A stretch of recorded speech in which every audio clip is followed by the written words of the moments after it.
ನಮಸ್ಕಾರ. ಸ್ಪೋರ್ಟ್ಸ್ ಕನ್ನಡ ವಾಹಿನಿಗೆ ಸ್ವಾಗತ. ನಾನು ಅಕ್ಷತಾ ಉಡುಪಿ. ಯುಜ್ವೇಂದ್ರ ಚಹಲ್ ಧನಶ್ರೀ ವರ್ಮಾ ವಿಚ್ಛೇದನ ವಿವಾದ, ಮೌನ ಮುರಿದ ಚಹಲ್ ಪತ್ನಿ, ಹೇಳಿದ್ದೇನು?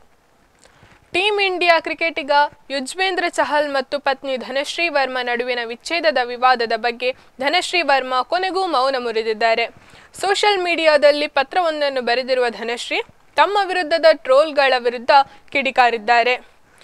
ಇಂಟ್ರೆಸ್ಟಿಂಗ್ ಸಂಗತಿ ಏನೆಂದರೆ, ಯುಜ್ವೇಂದ್ರ ಚಹಲ್ ಜೊತೆಗಿನ ವಿಚ್ಛೇದನದ ಬಗ್ಗೆ ಧನಶ್ರೀ ಎಲ್ಲೂ ಸ್ಪಷ್ಟತೆ ನೀಡಿಲ್ಲ.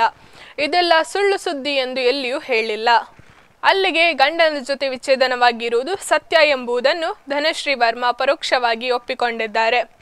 ಅಷ್ಟಕ್ಕೂ ಧನಶ್ರೀ ವರ್ಮಾ ಸೋಷಿಯಲ್ ಮೀಡಿಯಾದಲ್ಲಿ ಹಾಕಿರುವ ಪೋಸ್ಟ್ನಲ್ಲಿ ಏನಿದೆ?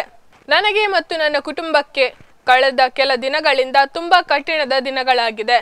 ಆಧಾರರಹಿತ ಬರವಣಿಗೆ, ಸತ್ಯ ಪರಿಶೋಧವಿಲ್ಲದ ಬರಹಗಳು ಮತ್ತು ದ್ವೇಷವನ್ನು ಹರಡುವ ಟ್ರೋಲ್ಗಳಿಂದ ನನ್ನ ಗೌರವವನ್ನು ಕೊಲ್ಲುವ ಪ್ರಯತ್ನ ಮಾಡುತ್ತಿದ್ದಾರೆ. ಈ ಹೆಸರು ಗಳಿಸಲು ಮತ್ತು ಖ್ಯಾತಿಯನ್ನು ಪಡೆಯಲು ನಾನು ಹಲವು ವರ್ಷಗಳಿಂದ ಶ್ರಮಿಸಿದ್ದೇನೆ ಮತ್ತು ತುಂಬ ಕಷ್ಟಪಟ್ಟಿದ್ದೇನೆ. ಮೌನ ನನ್ನ ದೌರ್ಬಲ್ಯವಲ್ಲ, ಅದು ನನ್ನ ಶಕ್ತಿ. ನಕಾರಾತ್ಮಕತೆಯು ಆನ್ಲೈನ್ನಲ್ಲಿ ಸುಲಭವಾಗಿ ಹರಡುತ್ತದೆ. ಇದು ಇತರರನ್ನು ಮೇಲಕ್ಕೆತ್ತಲು ಧೈರ್ಯ ನೀಡುತ್ತದೆ. ನಾನು ನನ್ನನ್ನು ಸತ್ಯದ ಮೇಲೆ ಕೇಂದ್ರೀಕರಿಸಲು ಮತ್ತು ನನ್ನ ಮೌಲ್ಯಗಳನ್ನು ಹಿಡಿದಿಟ್ಟುಕೊಳ್ಳಲು ಮುಂದುವರಿಯುವುದನ್ನು ಆಯ್ಕೆ ಮಾಡುತ್ತೇನೆ. ಯಾವುದೇ ಪುರಾವೆಗಳಿಲ್ಲದಿದ್ದರೂ ಸತ್ಯವು ಅದರ ಸ್ಥಾನದಲ್ಲಿ ದೃಢವಾಗಿ ನಿಂತಿದೆ. ಓಂ ನಮಃ ಶಿವಾಯ್ ಎಂದು ಸಾಮಾಜಿಕ ಜಾಲತಾಣದಲ್ಲಿ ಧನಶ್ರೀ ವರ್ಮಾ ಬರೆದುಕೊಂಡಿದ್ದಾರೆ. ಯುಜ್ವೇಂದ್ರ ಚಹಲ್ ಮತ್ತು ಧನಶ್ರೀ ವರ್ಮಾ 2020ರಲ್ಲಿ ಪ್ರೀತಿಸಿ ಮದುವೆಯಾಗಿದ್ದರು.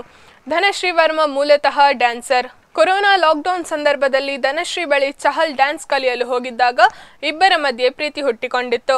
ನಂತರ ಮದುವೆಯೂ ಆಗಿದ್ದರು. ಇದೀಗ 4 ವರ್ಷಗಳ ವಿವಾಹ ಬಂಧನ ಕೊನೆಗೊಂಡಿದೆ ಎಂಬ ಮಾತು ಕೇಳಿಬರುತ್ತಿದೆ. ಇದಾಗಿತ್ತು ಇಂದಿನ ಸುದ್ದಿ. ಮತ್ತಷ್ಟು ಸುದ್ದಿಗಳಿಗಾಗಿ ವೀಕ್ಷಿಸ್ತಾ ಇರಿ ಸ್ಪೋರ್ಟ್ಸ್ ಕನ್ನಡ.